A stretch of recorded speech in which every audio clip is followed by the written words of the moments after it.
Mesdames et messieurs, bonsoir et bienvenue à cette émission de On s'en parle. La fête de Noël est-elle plus commerciale que spirituelle? J'en discute avec mon invité, mais aussi on va discuter de d'autres dossiers tout aussi importants, d'autres sujets, si vous me permettez, avec mon invité. Alors, mesdames et messieurs, il me fait toujours un grand plaisir et c'est toujours un honneur pour moi que de recevoir l'évêque du diocèse d'Amos, Monseigneur Gilles Lemay. Monseigneur Lemay, bonsoir. Bonsoir, M. Lacasse, et bonsoir à tous nos téléspectateurs. Je le dis, je ne le dirai jamais assez, Monseigneur. Moi, c'est un honneur que j'ai de vous recevoir ici, en studio. Et j'espère que nos liens d'amitié vont continuer en 2013, 2014, et etc., etc. J'espère très bien, moi aussi. Monseigneur Lemay, la dernière émission qu'on avait fait ensemble, on avait parlé de la canonisation de Kateri Tekakwitha. Ce n'était pas fait à ce moment-là. C'était sur le point d'être fait. Maintenant, c'est officiel. Elle est canonisée. Elle est Sainte Kateri Tekakwitha. Vous m'avez demandé, il n'y a pas tellement longtemps, de revenir sur le sujet. Et ça me fait toujours plaisir parce que c'est une grande sainte. Elle est morte très jeune. Juste pour se remémorer ça un peu, j'aimerais ça que vous nous disiez qui était Kateri Tekakwitha. Certainement, avec plaisir.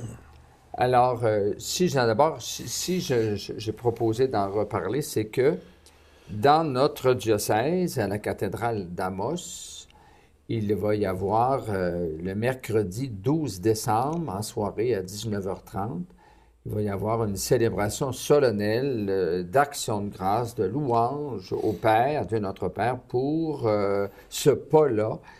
Et ce plus haut honneur, reconnaissance de l'Église à la première amérindienne en Amérique du Nord. Exactement. Mm-hmm. Bon, alors, Sainte Kateri Tekakwitha, bon, elle est née en 1656 d'une mère algonquine chrétienne. Sa mère était chrétienne. Et puis, son père était mohawk. OK. Et puis, elle est née à Oryville, ce qu'aujourd'hui est Oryville, dans l'État de New York. Et puis, dès son jeune âge, là, on nous dit que sa maman, en secret, parce que déjà que sa maman a été acceptée par les Mohawks étant algonquine, parce c'est le chef qui l'avait épousée. Ah, OK. C'est beau. Alors, à ce moment-là, c'est pour ça qu'elle était parmi les femmes Mohawks, elle, une algonquine chrétienne, mais en secret, en tout bas âge, quand sa petite fille avait 2, 3, jusqu'à 4 ans, elle lui parlait de Jésus, puis elle lui chantait des chansons chrétiennes qu'elle avait apprises. Okay. Bon, des robes blanches, des robes noires, c'est-à-dire des robes noires qui étaient les missionnaires. Mm-hmm. Bon. Mais lorsque Kateri avait 4 ans, une épidémie est arrivée dans le village, à Oryville. Son père, sa mère et son jeune frère sont morts de cette épidémie-là. Pratiquement tout le village est mort de l'épidémie. C'était la variole. Okay. Il appelait ça la petite vérole à l'époque, mais c'est ce qu'on appelle la variole. Elle-même est restée avec des séquelles, c'est-à-dire une santé beaucoup plus fragile, et puis elle était pratiquement semi-voyante. Elle avait perdu l'usage de la vue fortement. Okay. Et puis, elle avait tout là, le visage comme bouton, comme de la grêle. Il appelait ça un visage grêlé.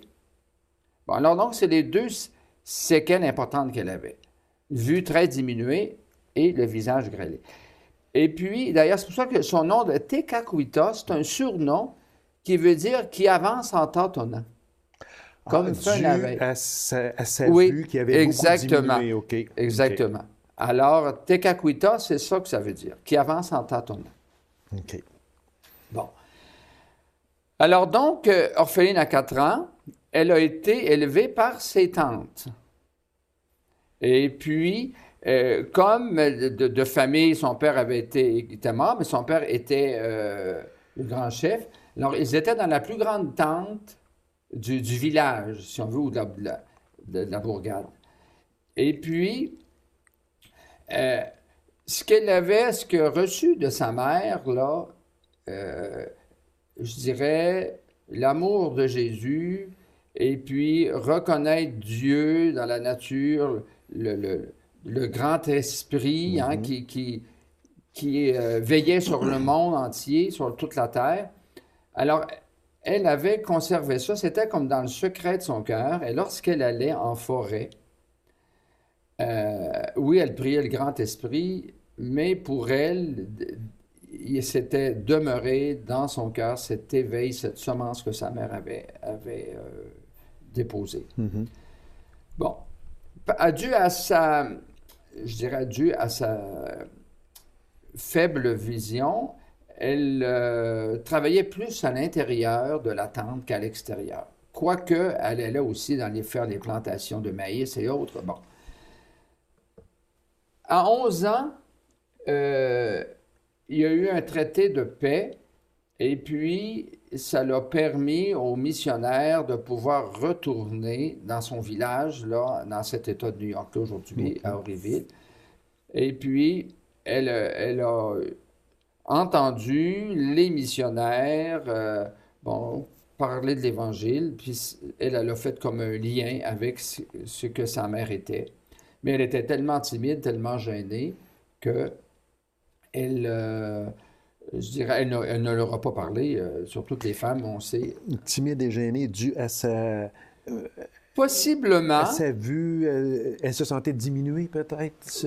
On peut penser que ça peut être ce motif-là. Là. OK. Quoique il y a des personnes qui sont aussi timides et gênées sans avoir, je dirais, de conséquences comme ça. Mais c'est certain qu'elle ne pouvait pas, à cause de sa vue, là, aller n'importe où aussi rapidement. Okay. Il fallait vraiment là, qu'elle s'assure où est-ce qu'elle allait. Puis, bon. Alors, lorsque elle avait 19 ans, là, le père de Lamberville, un jésuite, est revenu à la mission. Et puis, c'est là qu'il a séjourné 3 jours dans la maison où elle demeurait. Et c'est là qu'elle a vraiment eu un contact là, avec les évangiles, avec la parole de Dieu, qu'elle a pu connaître plus profondément Jésus. Et on dit qu'elle a eu, contrairement aux autres de son temps et du village, elle a eu une progression dans l'intégration de la bonne nouvelle, là, du fait que Jésus, c'est notre Sauveur, c'est le Fils de Dieu hein, envoyé par le Père pour montrer son amour, puis qui est donné montrer son amour en donnant sa vie pour nous sauver. Alors, rapidement, elle a adhéré à sa foi, s'est affermie, et elle a été baptisée comme 6 mois après. Elle a eu, comme aujourd'hui on appelle ça, un catéchuménat. Okay. Hein, c'est une préparation. Et elle a été baptisée dans la veillée pascale, le jour de Pâques, lorsqu'elle avait 20 ans, c'est-à-dire en 1676. OK. Bon. Et puis là, après son baptême, là a commencé déjà je dirais comme une persécution dans son village même, là, dans son clan, parce que pour eux, c'était une jeune fille des leurs, là, les Mohawks, qui avait laissé de côté sa culture okay. pour, je dirais, faire sienne la culture, pour eux autres, c'était la culture européenne, parce que c'était des Européens qui étaient des missionnaires. Okay.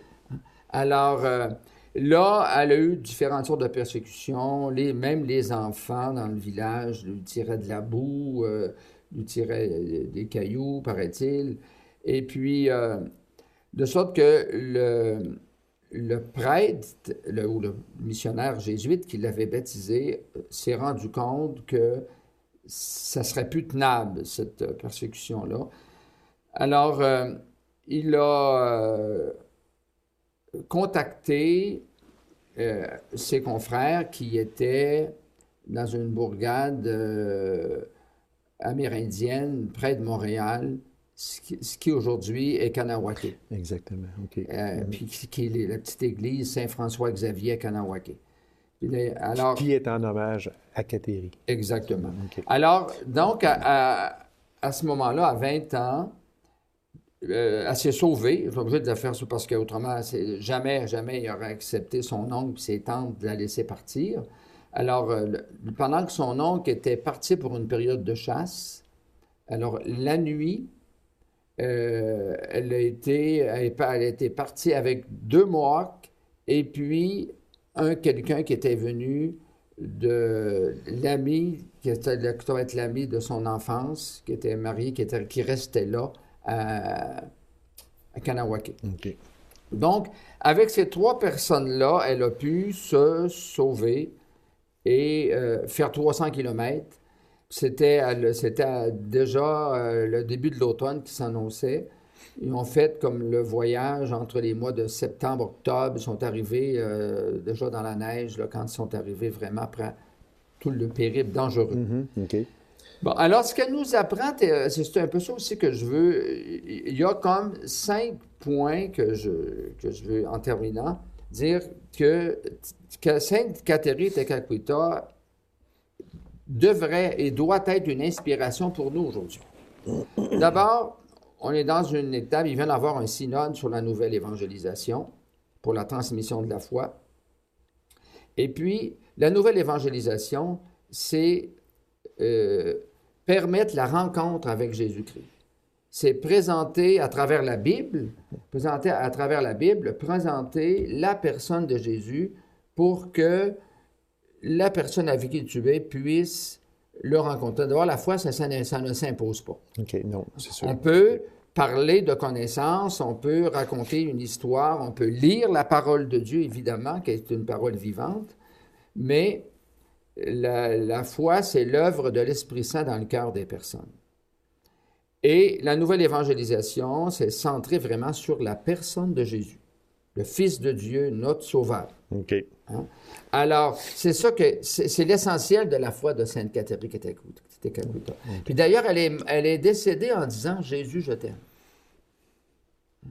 Alors, c'est cet amour de Jésus qu'on veut susciter aujourd'hui chez les personnes. Moi, si je vous demandais, Monseigneur, peut-être une question comme ça, là, habituellement, on canonise des personnes qui sont décédées, disons, 70, 80 ans. Ils ont fait beaucoup, là, dans la longue espace de leur vie, ont fait beaucoup de choses. Et Kateri, elle a été canonisée alors qu'elle est décédée, elle avait à peine 21 ans. Est-ce que vous trouvez... Je dis 24 ans, excusez. Ouais. Est-ce que j'aime pas employer le mot, est-ce que c'est normal? Je n'irai pas poser cette question-là de même, mais c'est quoi la différence entre elle à 24 ans et habituellement, je dis bien habituellement, les autres, c'est dans un âge beaucoup plus avancé? La question est intéressante. Il y a quand même d'autres. Je pense à Sainte Thérèse de l'Enfant Jésus. Hein? Petite Thérèse, elle aussi est décédée à 24 ans. OK. C'est des personnes qui, en peu de temps, je dirais, là, arrivent à une maturité spirituelle, avoir une qualité de relation avec le Seigneur. Dans le fond, c'est des personnes qui se laissent guider par l'Esprit Saint. C'est l'action de l'Esprit dans nos cœurs, dans les âmes de ces personnes-là, qui fait qu'en peu de temps, elles parcourent une distance. Une très longue distance. Exactement. Hein? Okay. Puis d'ailleurs, c'est dit dans la Bible que aux âmes bien-nées, c'est pas le grand âge nécessairement qui fait la sainteté des personnes. C'est la qualité de leur relation d'amour avec le Seigneur, en étant docile à l'Esprit Saint. Puis d'ailleurs, Sainte Kateri Tekakwitha, sa devise, Et je l'ai ici, j'ai pris ça justement ça à l'église Saint-François-Xavier, où est son tombeau. Un beau résumé de sa vie. Sa devise, c'est « Qui m'apprendra ce qu'il y a de plus agréable à Dieu pour que je le fasse? » Oui, OK. Alors, c'était dans sa tête et dans son voit cœur. très bien, Qui exactement. m'apprendra ce qu'il y a de plus agréable à Dieu pour que je le fasse? Alors, dans le fond, Jésus résume ça en disant « Et mon Père est celui qui fait la volonté de mon Père qui est aux cieux. Comme moi, je suis venu pas pour faire ma volonté, mais celle du Père qui est aux cieux. C'est celui-là qui est comme mon frère, qui est ma mère, qui est ma sœur. » OK. Peux-tu ajouter une autre chose sur Sainte Catherine? Oui, allez-y. C'est que aujourd'hui, on a un milieu qui est beaucoup moins favorable à la foi qu'il était dans notre enfance. C'est sûr, à nous deux. c'est sûr, oui. On ne se compte pas de mentir en disant ça. Là. C'est ça. On peut quasiment dire que c'est pratiquement hostile à la foi. Alors, dans un milieu comme Kateri aussi était dans un milieu qui était hostile à la foi. Oui, parce que les gens des Mohawks, les gens de son entourage, en voyant les robes noires, les Européens, d'abord, c'est eux autres qui avaient, selon eux, c'est eux autres qui avaient apporté l'épidémie de variole. Et puis, ils venaient changer leur façon de vivre, leur culture. Et puis, alors, c'était un milieu qui n'était pas favorable à la foi. C'est vrai, exactement. Mais, toujours par l'action d'Esprit Saint dans son cœur, puis l'éveil que sa mère avait fait, l'éveil de la foi que sa mère avait fait en elle dès son tout jeune âge, elle a, je dirais, elle a foncé.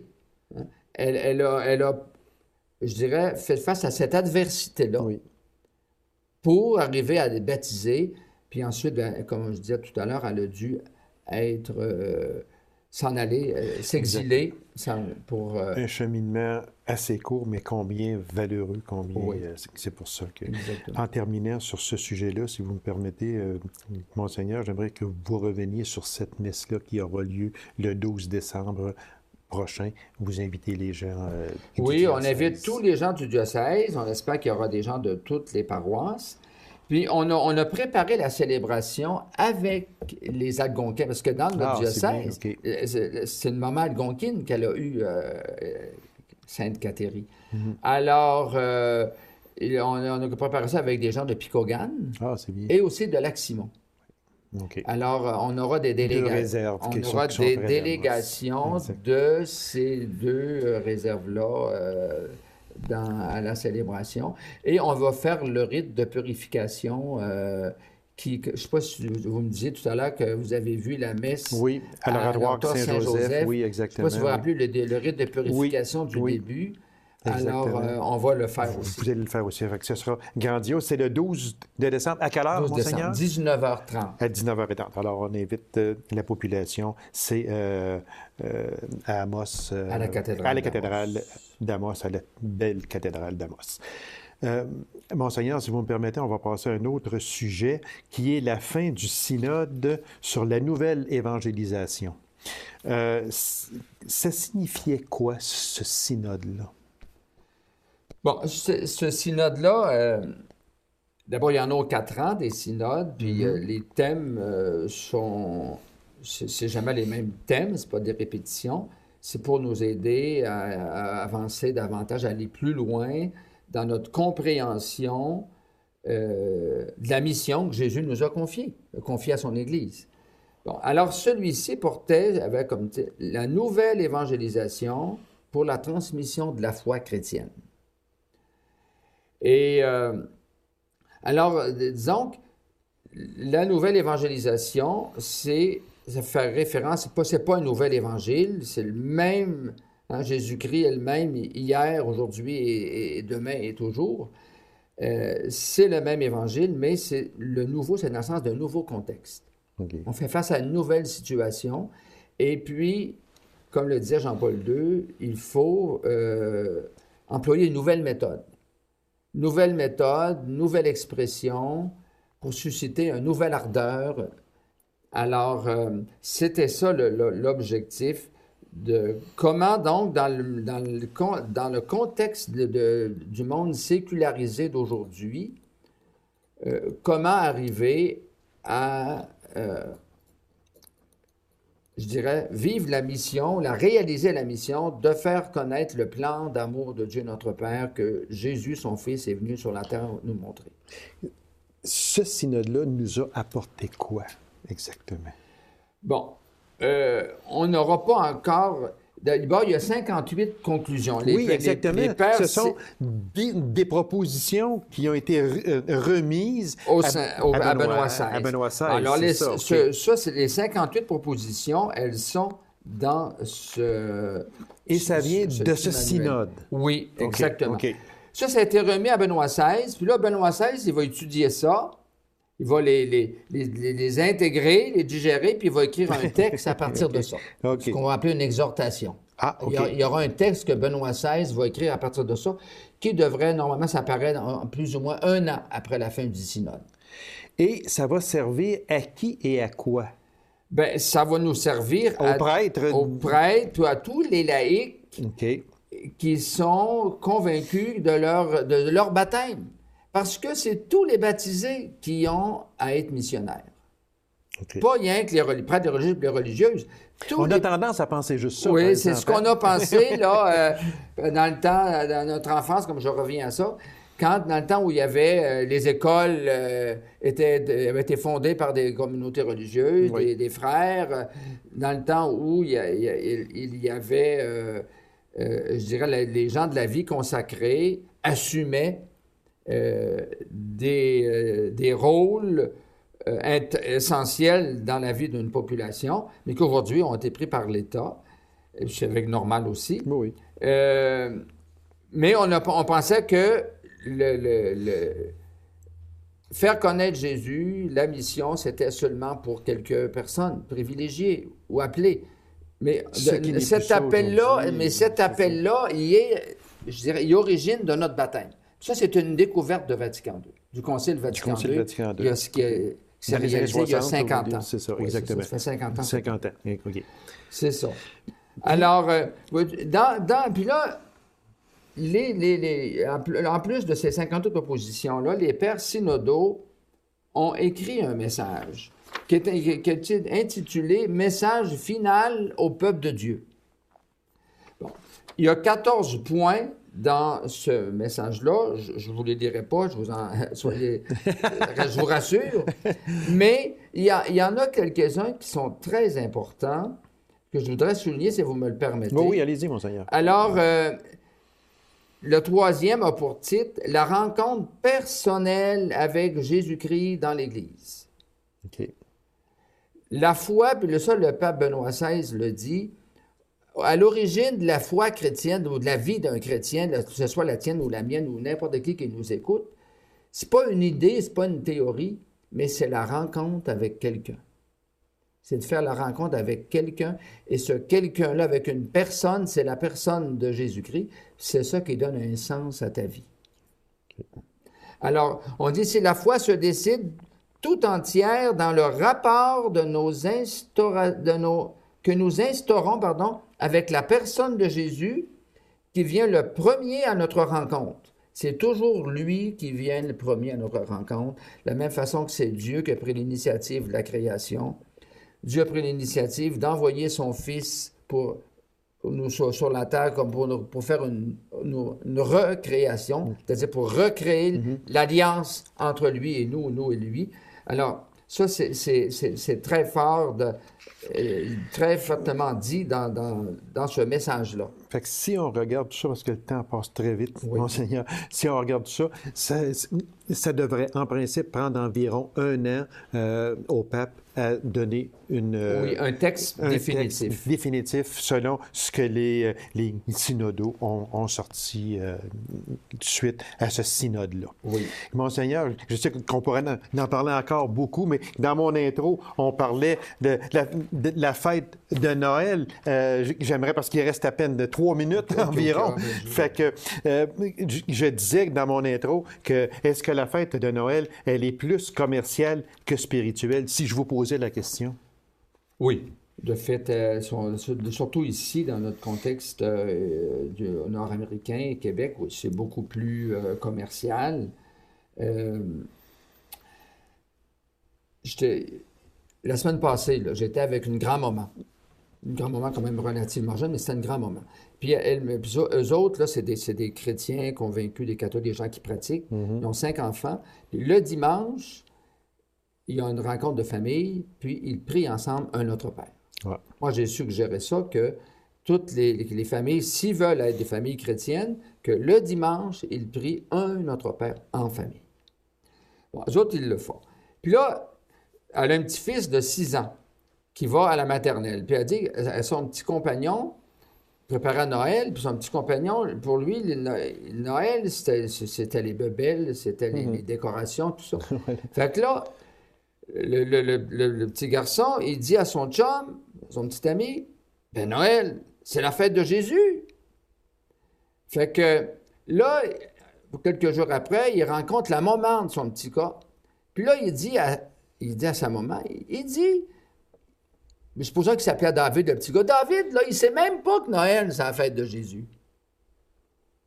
Voyez-vous, le petit gars de 6 ans, puis il commence à évangéliser.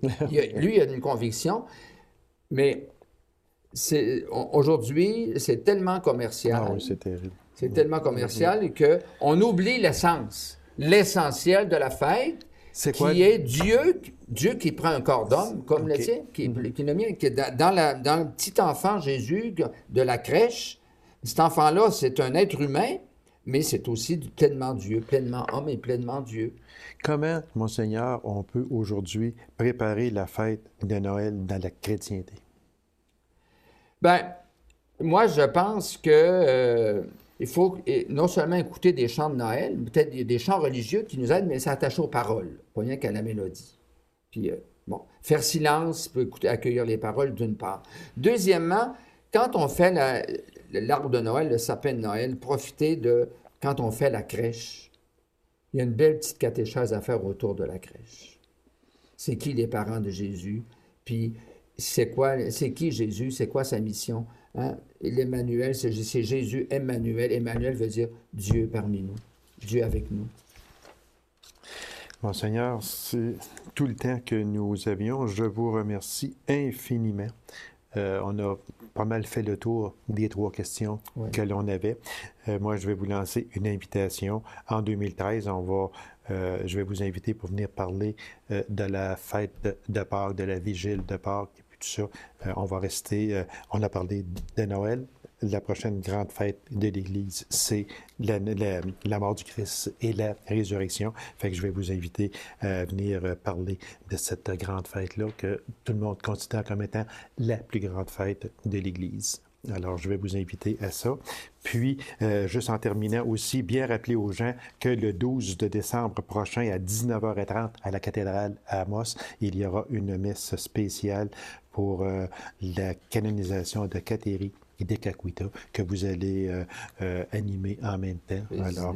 Présider et animer avec toutes sortes de cérémonies extraordinaires, j'en suis persuadé. Alors, on invite les gens, c'est le 12 de décembre à 19h30. C'est ça. Oui. Alors, je vous remercie beaucoup. Monseigneur, je vous souhaite de très joyeuses fêtes dans la chrétienté. Merci bien. Je vous souhaite à ça. Vous de même aussi. Une belle préparation. Puis notre thème de l'avant, c'est « Qui donc est Dieu pour nous aimer ainsi? » Juste le thème. Hein? Qui donc est Dieu pour nous aimer ainsi? On va réfléchir à ça, Monseigneur. Très bien. Je vous remercie infiniment. Moi aussi, je vous remercie. Au revoir. Au revoir. Alors, mesdames et messieurs, merci d'avoir été là. On se donne rendez-vous la semaine prochaine pour la dernière émission de On s'en parle pour la saison 2012. Alors, vous serez des nôtres, j'en suis persuadé. Alors, au revoir et bonne semaine.